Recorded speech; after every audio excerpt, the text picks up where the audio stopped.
Okay guys, mari kita mulakan minggu ini kita punya recap dan analisa. Okay, pada kita tahu minggu ini adalah minggu yang ketiga dalam bulan Februari, iaitu minggu keempat pada minggu hadapan sebelum penutupnya untuk masuk ke bulan 3. Okay, bermulanya pada minggu ketiga pada bulan bulan Februari. Kita buat recap dulu pada minggu yang sebelum ini. Okey. Uh, kita tengok dulu gol. Seperti saya jangkaan pada minggu lepas adalah Thursday News hari itu. Jangkaan saya dia akan menguat di zon ini dan dia akan membuat Friday News akan menurun. Tapi dia tidak membuat jangkaan yang naik secara mendadak. Cuma dia naik sampai sini saja dan news hari Jumaat dia turun balik buat shadow dan naik sampai ke tahap ini. Kita akan perhatikan goal ini, saya target mungkin dia akan sampai ke zona inilah pada minggu ini sebelum dia buat penurunan pada kemungkinan minggu hadapan. Okey, tu jangka saya untuk goal. Okey, so untuk kita punya target minggu lepas kita punya sudah masuk zone dan dia sudah gerak. Okey, goal.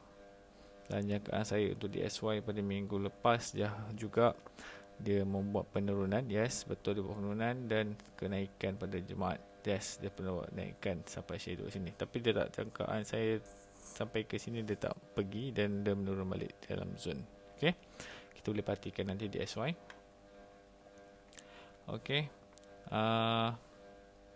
you can jangkaan kita untuk menurun.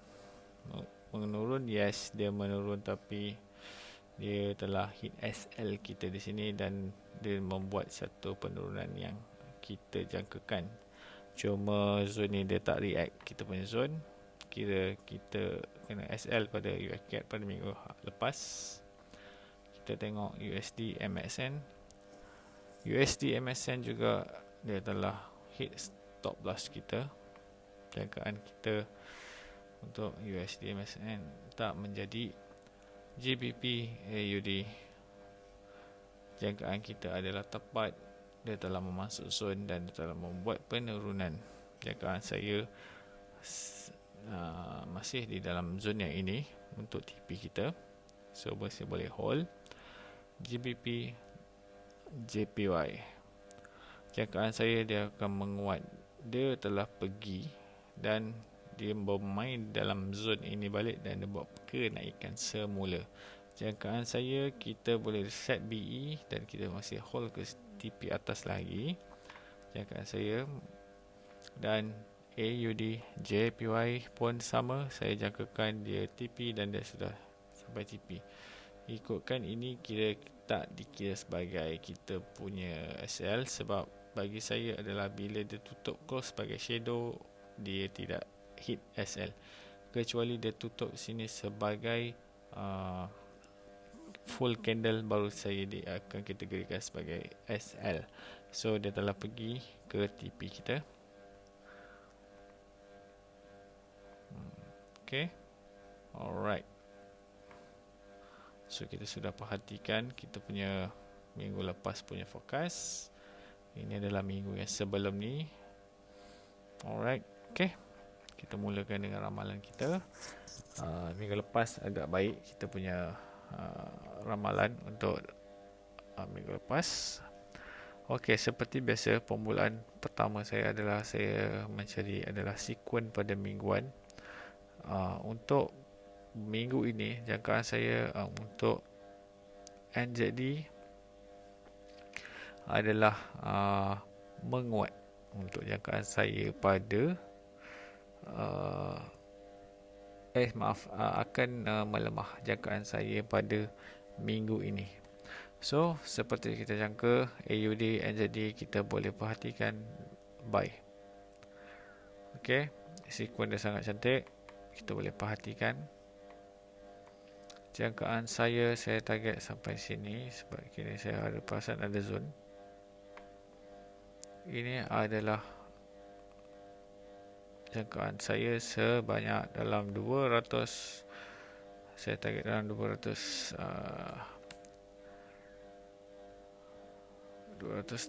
50. So saya target dalam 225 pip. SL saya target dalam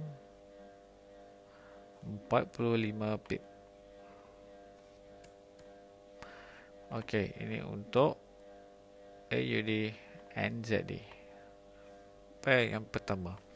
Dan kita target lagi untuk NZD, iaitu pair yang kedua, iaitu Euro NZD. Saya jangkakan dia boleh pergi sampai ke sini untuk Euro NZD. Kita boleh masuk di sini dan kita target di sini sebanyak 550 pip. Oh, maaf. Boleh target sebanyak 550 pip.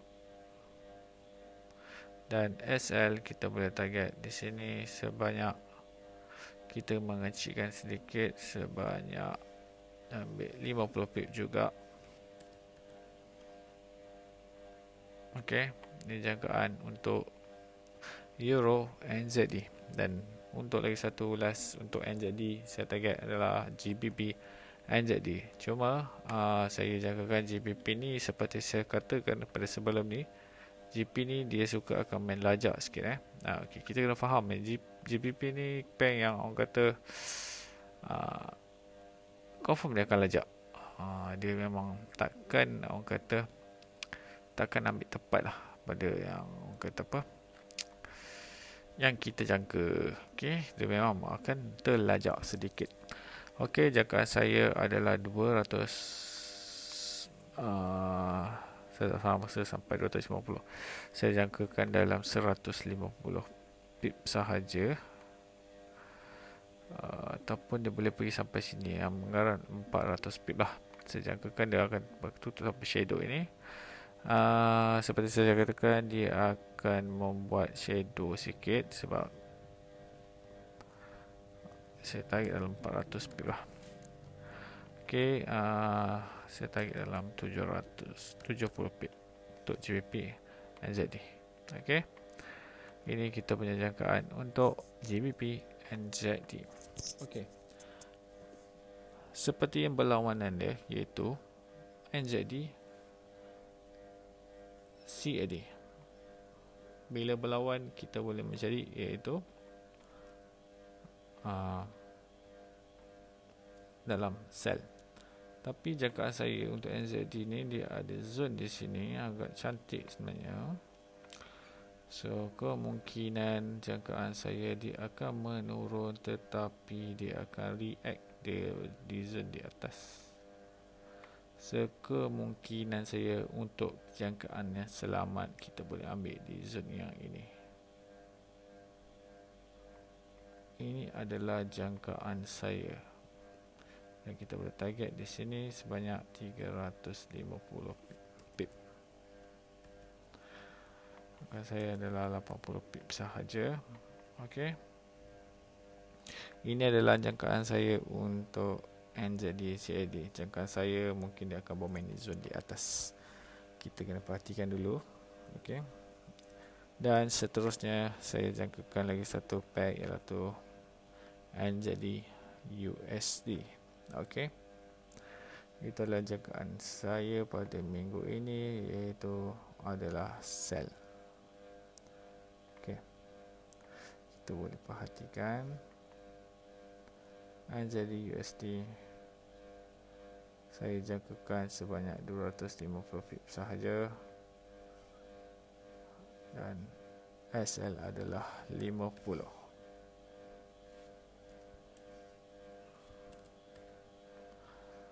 Okey, ini adalah pair yang berkaitan dengan NZD. Sebab apa? Sebab saya nampak di weekly, saya nampak ada sequence zone. Okey, mari kita mulakan untuk yang pertama. Kita mulakan dengan tengok kalender dahulu. Apa yang kita boleh perhatikan dalam minggu ini punya impact. Sepertinya kita jangka kat sini untuk impact yang paling kuat adalah CAD pada minggu ini, iaitu CPI data. Sebanyak jangkaan dia adalah 3.6. Okey, jangkaan saya 3.6. Jika dia kekalkan sebagai 3.7, CAD adalah akan menguat. Tetapi jika CPI data inflasi menurun sebanyak 3.6, CAD akan melemah. Itu jangkaan kita. Tetapi apa yang kita boleh perhatikan tadi, NZD, CAD, kita sudah jangkakan NZD, CAD. NZD akan melemah, dia akan main di zon di sini. Okey, so jangkaan saya untuk CAD ini, jangkaan saya CAD akan menguat pada minggu ini. Sekemungkinan NZD ini akan membuat satu shadow di sini, dan sebelum dia membuat penurunan ikut seperti yang kita jangka ini. So sebab itu saya jangkakan zon untuk NZD CAD untuk di atas, bukan di sini ya. Itu adalah NZD CAD. So kita tak boleh masuk lagi NZD CAD, kita kena tunggu pada hari Selasa. Itu jangkaan saya untuk masa selamat. Dan CAD akan menguat dan NZD CAD akan membuat short. Okey, alright. Yang lain adalah news yang biasa-biasa saja. Impact mungkin dalam 50 pip sahaja. Okey, tidak seperti besar sebagai macam CPI yang boleh pergi kepada 100 ke 150 pips. Okey, alright. Itu sudah perhatikan kalender pada minggu ini, dan kita cuba kaji iaitu the main part, iaitu DXY. Jangkaan saya untuk DXY ini adalah dia akan melemah, tapi dalam keadaan yang trendline sekarang dia dalam keadaan uptrend. Itu adalah jangkaan saya, dia masih uptrend. Okey, saya masih jangkakan dia masih akan menguat untuk NZD, tetapi dia akan bermain di dalam sideways zone. So saya target dia akan menguat sehingga di sini sahaja. So untuk di SY saya target dia bermain di sini. Okey, dia main di dalam trendline ini. Jika dia tembus trendline, dia akan membuat satu, jika dia tembus, dia akan membuat satu zon yang baru, iaitu untuk tak boleh jangkakan DXY akan melemah. Okey, tapi buat masa sekarang jangkaan saya adalah DXY akan menguat dalam keadaan yang sideways di dalam 4 hours. Okey, kita masih tengok. Alright, okey, itu jangkaan saya untuk DXY. Apabila kita jangkakan DXY untuk menguat dan berlawan dengan gold adalah gold akan melemah. Okey, seperti saya katakan, kita akan target di zone ini. Alright, so di NZD dia akan membuat kelemahan untuk dan buat kenaikan, dan gold dia akan membuat kenaikan sebelum dia melemah. So zone ini saya akan jangkakan masih valid lagi untuk kita perhatikan untuk sampai ke TP kita. Alright, macam mana saya boleh jangkakan dia masuk ke zone yang di bawah ini? Okey, apa yang kita perhatikan gold ini adalah zone weekly, dan ini adalah zone kita kecilkan lagi adalah zone daily, dan kita perhatikan lagi ini adalah dalam zone H4, dan dia telah buat sharp entry di bawah ini. Zone yang sangat cantik. Daripada weekly kita telah mengecilkan kepada zone H4 untuk kita buat low risk punya setup supaya floating kita tak membesar. Alright, okay, so kita masih fokus gold kepada baik. Alright, kita teruskan dengan pair yang seterusnya, iaitu USD CAD. Okey, seperti saya jangkakan, USD akan menguat. Zone ini masih valid untuk saya. Okey, dia sudah cecah. Dan jangkaan saya, dia akan bermain sideways di sini. Nampak tak? Dia punya relate dia sama dengan gold tadi. Maaf. Dengan DSY tadi. Jangkaan saya, dia akan bermain di sini. Untuk pair UCAD. Oleh kerana zone dia terlalu besar, saya ambil SL di sini saja. Di dalam zone juga. Alright. So, next pair adalah GBP JPY. Seperti saya kata tadi. Alright. Ini kita perhatikan ada zone di daily. Dan H4, saya jangkakan dia akan buat penurunan. Alright. Kita boleh target untuk mencari zone yang lebih kecil, kerana H4 tidak memberi satu zone yang tepat. Alright. So jangkaan saya untuk GBP JPY akan membuat sesuatu kelemahan. Alright. Ini adalah zone yang kita boleh perhatikan. GBP JPY. Next pair kita akan perhatikan tu GBP AUD. Seperti saya kata tadi, dia akan membuat penurunan. Dan pada news minggu lepas, dia telah membuat satu pemasukan di sini. Alright, so seperti saya jangkakan dia akan melemah. Zone di H4 ni kita masih boleh pakai lagi. Dan kita akan teruskan di sini. Sesiapa sudah masuk di atas ini,